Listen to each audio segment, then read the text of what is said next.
primary running back. It's only 29 games in. True. But before I address that, Skip, can we address this? Can we stop with this? Now, all of a sudden, Zeke is dealing with knee and ankle pains.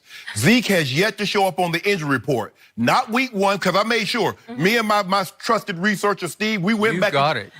We went back because I wanted to see. I think you have a whole team. No, I'm not worried about what I got. We need to stop worrying about this, Skip. We're heavily compensated, so I got some of the best researchers in all the land. Yep. We went back and we scoured and we looked. Week one, no Zeke. Week two, no Zeke. Okay. Week three, week four, no Zeke. Now, if Zeke is dealing with this and he's not on the injury report, the NFL is going to want to know why. Because in 1998, the Broncos got fined because we knew John Elway wasn't going to play on a Monday night game in Kansas City. Bubby did. Now, me and my big mouth, Jenny, I'm saying we knew all week that John wasn't going to play. Okay. Well, I didn't know you.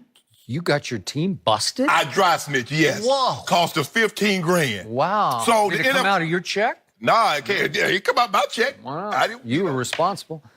I was. You're right, Skip. I dry snitched, and I felt bad. So you owe the Broncos 15 grand. That's a drop in your bucket, man. You should send them a check. But anyway, if Zeke Elliott has been dealing with these ankle and knee injuries and not showing up on the injury report, you know, the NFL's going to want to know why. Now, back to their original question. Can Zeke be an all-time great? Yes, because he has that ability. And this is why they drafted Tyron Smith in the first round. This is why they drafted Travis Frederick in the first round. He's and Zach not Martin. playing right now, but go ahead. This is a running football team. Look at the quarterback that Jim Brown had. Look at the quarterback that Eric Dickerson had. Look at some of the guys. But, God, can we slow down, Jenny? Yeah. This is 29 games. True. Jim Brown played 118 games. So back then, there were 12 games in the regular season. Yep. Jim Brown played 9 years. So he played every single game for 9 years. So Zeke had 5.5 more years to get to 118. There have been a lot of guys. The guy that sits right next to us a couple of times a week, Skip, Eric Dickerson. At 29 games, he was averaging 119, which is 14 more yards per game rushing than Zeke. Yep. Eric Dickerson had over 3,900 yards in his first 2 years. I played with a guy, and I said this. Had he stayed in Denver, he'd be a Hall of Famer. Clinton Portis, 3,100 yards, 31 touchdowns, 29 games. How did that work out? There have been a lot of guys over 100 yards. Oh, let me see. Eric Dixon, 119. Clinton Porter's 104. I think Zeke is at 104. No, Clinton Porter's 107. I think Zeke is at 104 and a half. Chris Johnson, 102. Edgerrin James, 100. That's the first 29. But you know, Skip, there's a reason why they are very hesitant to give running backs contract after the age of 25, 26. Because that wear and tear. There's something called a pounding. There's something called carries. You start getting 300, 350, 400. Now, all of a sudden, you're not that same guy anymore. Why is Le'Veon sitting out right now? Yeah, he's To save himself. Yeah, I didn't put another 400 touches on my body. No. So, Skip, does he have the ability? But there's a reason why there have been so many that started ahead of the pace of Jim Brown. At that year 5, year 6, year 7, they come back down to earth. So let's just hold off about him breaking Jim Brown's record as far as most rush yards per game. But can he be a Pantheon great running back? Absolutely. Absolutely. So 2 quick points before I answer Jenny's big picture question. Sure. Ty Smith and Travis Frederick and Zach Martin were drafted to protect Tony Romo, papier-mâché Tony in the pocket. That's why they were drafted. Period. End of story. Because they were drafted before Ezekiel Elliott was drafted. Who was the running back? It just didn't matter. DeMarco Murray. No, but it was everything was built around papier-mâché Tony Romo. That's what it was. I'm sorry. That's what he was. I know, but that name. Yeah. Who has the most rushing yards in a single season in Cowboy history? When the guy that has the most rush yards in That was by accident. How's it by accident, Skip? Yeah. You had Tony flinging it all over everywhere, and they were pretty good. No. Don't do that, Skip. Why would you do that? So the other point is, obviously, Zeke is not worthy of being on the injury report because Stephen Jones, in the interview he gave yesterday, is just operating with gamesmanship. He's trying to make Houston think, well, maybe he's iffy or whatever. He's got bursitis in his knee, and he's got an ankle problem. He had the ankle problem mid-game on Sunday. Then what happened? He kept happening. Ain't nothing happened because ain't nothing wrong with Zeke. Thank you very much. So I'll go with that. Now back to the question. Here's my big picture point. Ezekiel Elliott is better than Emmitt Smith. Just in a vacuum, he's just better. And I covered Emmitt Smith for years in Dallas, so I know what I speak of here. Ezekiel Elliott is bigger. He's faster. He's stronger overall. He runs more. He runs more strongly than Emmitt ran, and he has better hands than Emmitt. Although that year in '95, when Emmitt was so special, he caught 62 balls. That's a lot of balls, but they were all little flip passes, little swing passes, little safety valve passes. He can't do what Zeke did to win the game Sunday, which is to run a route out of the slot and go down and catch it over his head. Okay. So, given all that, I'll take Zeke in a vacuum. One game for my life, I'm going with Ezekiel. But Emmitt, well, let's just put this in context right now.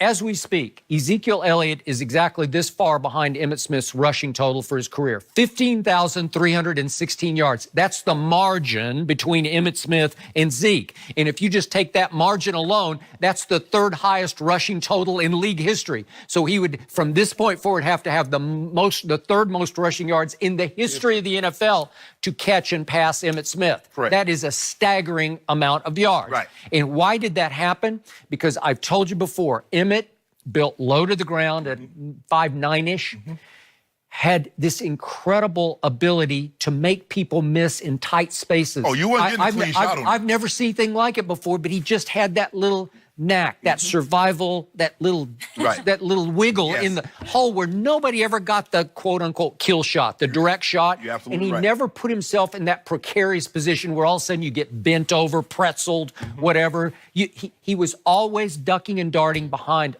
what might have been the greatest offensive line ever during those 2 or 3 years.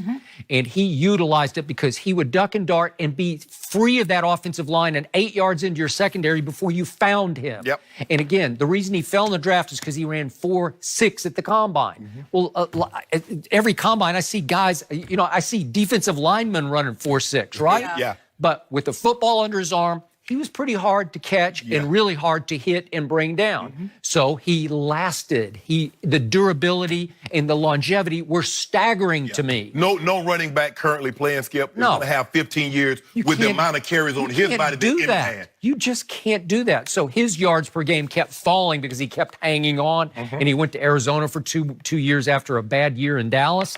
So his yards per game fell to 81 for his career. But the yards are just... It's just incomprehensible. It's 18,355 yards. Well, Zeke will never even dream of getting that far because I must say, I hate to say, Ezekiel Elliott's he's high collision. Yeah. I'm not saying he's quite Adrian Peterson, but he's in the ballpark with Adrian trying to run people over because when in doubt, he will duck his head. You know what? He'll lower his shoulder. He'll do whatever it takes to get that third and 1.5. He'll fight for that extra half yard, and he'll take punishment. This is why I don't think he'll break Jim Brown's record. See, Zeke has a problem that's not football, that's not on the field related. That's a whole nother issue. Yep. Because, see, you think about it, Skip. He's already missed how many games? 6. He has. So you look at ED, didn't have these issues to worry about. He did not. So most of these guys, they didn't miss games for personal reasons, for personal problems, for off-the-field issues. Nope, I got you. So that's going to weigh. Now, that might help him out because guess what, Skip? Like you said, Emmitt started playing 2 years, and it kept coming down. But maybe missing some games, take some wear and tear off his body. But with the way this offense is set up right now, Skip, with his ability, I give you that he can run. He can run through tackles. First step as good as it comes. It's just, and he's got like shocking acceleration for a big net for 225. Where all of a sudden you're like, whoa, he hit another gear.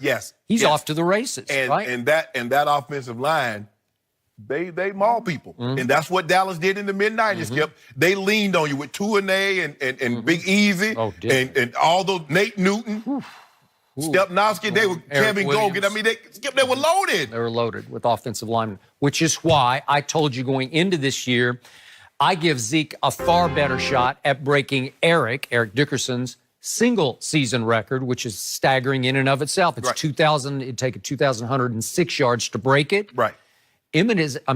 Zeke is ahead of that pace right now, but Eric, if you go look at what started happening mid-year, then late year, he started taking off, and he had some monster games, 4 or 5 of them. Is Zeke capable of those games? Yes, he is. Yeah. But again, I got to knock hard on this wood. He can't have bursitis in his knee and turned ankles and, whatever else knick-knack. Well, eventually teams are going to force Dak to beat him. And you hear what Landon Collins says, and that's the prevailing theory around the league, Skip.